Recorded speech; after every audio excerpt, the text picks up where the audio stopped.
Hey everyone, happy Tuesday. Today we're going to be doing our drawing challenge and the fitness challenge because we didn't get a video up yesterday. The drawing challenge will be draw yourself as a superhero. And then we want to hear what your superpower would be if you were a superhero. Then our fitness challenge is going to be to go outside and ride your bike. Or if you don't have a bike, you can go for a walk. If you want, you can take pictures of yourself completing the challenges and sending them to our email, and we'll post the email in the description. Our normal Tuesday schedule is going to go as follows. We're going to do a craft, we're going to read a book together, we're going to do a cooking lesson, and then we're going to finish off with a brain buster. Today for our cooking lesson, we're going to make some rolled oats. So this is a really healthy breakfast option. You just put it in your refrigerator overnight, and then the next morning you can eat it. So Abby's going to share with you how to make those overnight oats. Okay, so we're going to start out today with just a plain overnight oat recipe, and then we can transform it to any kind of flavor you want. You can add strawberries, blueberries, whatever you guys want to make it.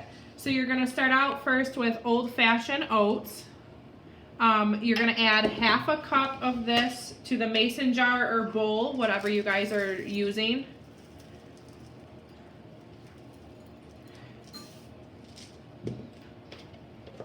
And then it's going to be half a cup of milk. So you guys can use almond milk, you can use regular milk, whatever. And if you guys don't want the milk, you can use water, but that's just going to make it a little more thin and not as creamy.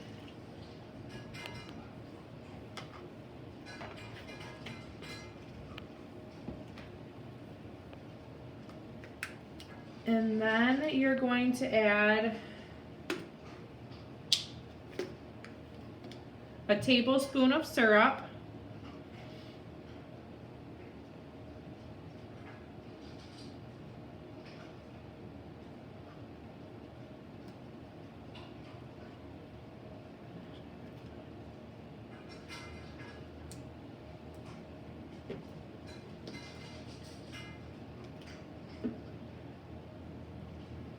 and then a fourth of a teaspoon of vanilla.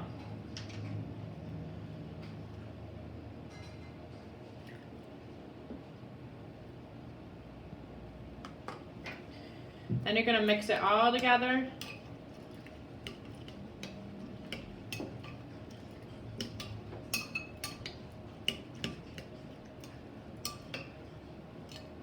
And you're going to put the top on and you're going to let it sit overnight. And then in the morning is when you're going to add your berries and things that you want to add. We are at the next day and we are going to see what our overnight oats look like. Our overnight oats are looking pretty good this morning. You can add your favorite fruits into your overnight oats. We have a fruit salad right here with berries and some grapes that we're going to add to it. And you can also put in pineapple if you want, or apples or bananas, whatever is your favorite fruit. Then you just eat it up and enjoy. Today's book is A Long Way Home, written by Kara, Abby, and Brianna.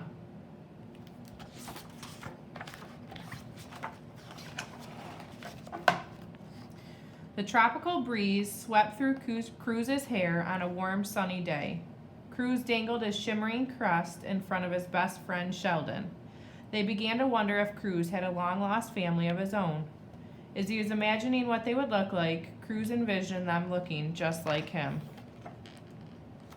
Along with his friend Sheldon, they set out on a quest to find his family. Off in the distance, Cruz spotted the jungle where they began their search. "Head that way, Sheldon," shrieked Cruz over the crashing waves. While peering through the trees, Cruz spotted a shimmering gold crest. The crest was worn by members of the Tiki Tiki tribe who were loudly chanting and dancing. Cruz knew the tribe was dangerous, but had to find out if this was his family. Before Cruz could ask, he was spotted by the Tiki Tiki tribe, who chased him deeper into the dark, dreary jungle. Frightened by the sharp flying arrows, Cruz scooped up Sheldon to make a fast escape. Cruz was losing hope when he and Sheldon stumbled upon another shimmering crest. His curiosity overpowered the fear of the dark, mysterious cave, and he crept closer. "Grr!" shouted Bruce the Beast. "I will get you!" As Bruce lunged forward toward Cruz, shaking his fist, Sheldon grabbed Cruz and slid to safety. They didn't look back until they reached the harbor. "That has to be him," Cruz exclaimed, swimming up to the dock. The man resembled Cruz with his wispy hair and manly features. He was also sporting the gold shimmering crest, just like Cruz's. As they proceeded to get a closer look, Cruz quickly realized that was not his family at all. It was actually a thieving pirate who pounced at them attempting to steal Cruz's golden crest. They dove to safety. On their island, tears streamed down Cruz's face as he lost hope of one day finding his family. Trying to cheer him up, Sheldon crafted a shell out of a broken coconut. While the warmth of the sun nestled beyond the horizon, Cruz felt comfort in Sheldon's strong embrace. It was then that Cruz finally realized family is not who looks like you, but instead who makes you feel at home. Hi guys, the craft for today is a salt dough coil plate. So we're gonna show you how to make it, and then after it dries, we're gonna do some painting, and then you can design it any way you'd like. Hey Kara, did you hear that knock at the door? I did. I wonder who it could be. Hi guys, I heard Kara and Abby were doing videos with you, and I wanted you to know how much I missed you, and I can't wait to be back in the classroom with everyone. I also thought I would drop off my favorite book series, The Magic Tree House, so that they could read it to you. Today's craft is a coiled salt dough plate, and these are the ingredients and things that you're going to need to complete that. First, you're going to make the salt dough, and you're going to use a cup of flour,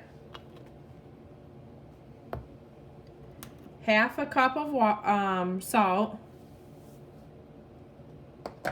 and then you're going to use a total of a half a cup of water, but you're going to start and add it a little by little so you don't make it too watery. Next, you guys are going to stir it all together and form it into a dough ball, and then separate it into 3 different sections.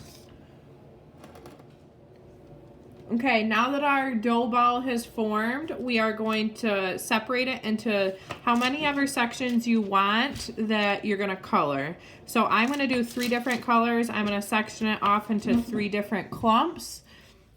And then at this point, you can either use food coloring and make your colors, or you can use paint, or you guys can wait until after it dries and paint it.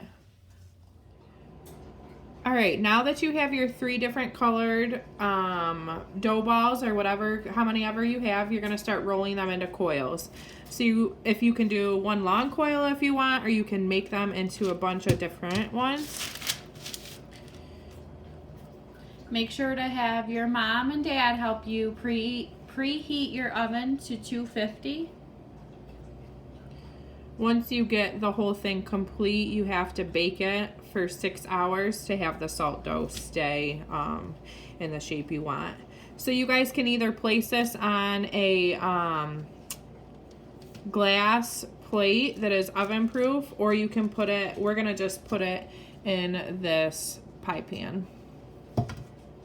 So you're gonna start at the middle of the pie pan, and you're just gonna start snaking your coil around. And you guys can switch colors at any time. You can make some thicker and some thin. You really can do whatever you want. So I'm just gonna press it so I know that the edges are gonna stay together. And then I'm gonna continue with the green, and I'll hop back on when I get a little bit more done.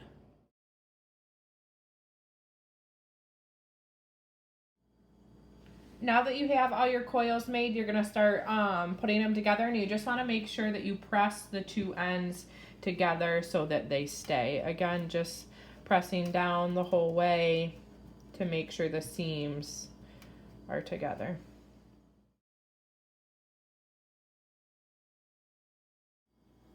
Now that our plate is complete, you're gonna pop it in the oven for 6 hours on 250. And remember, you guys can use food coloring, paint. You can do it all plain and then paint it at the end. It's totally up to you. You guys can make it what you want. At the end, when you guys pull your plate out of the oven, you're gonna let it cool completely, and you guys are gonna varnish the outside so you can use it as a plate. And if you don't have varnish, you can use Mod Podge. It'll do the same exact thing. That's all we have for you guys today. Don't forget to come back here Thursday so that you can participate in some more STEM cooking or craft activities with us. Don't forget to email us pictures of you guys doing your fitness and drawing challenges. Have a good day. Bye, guys.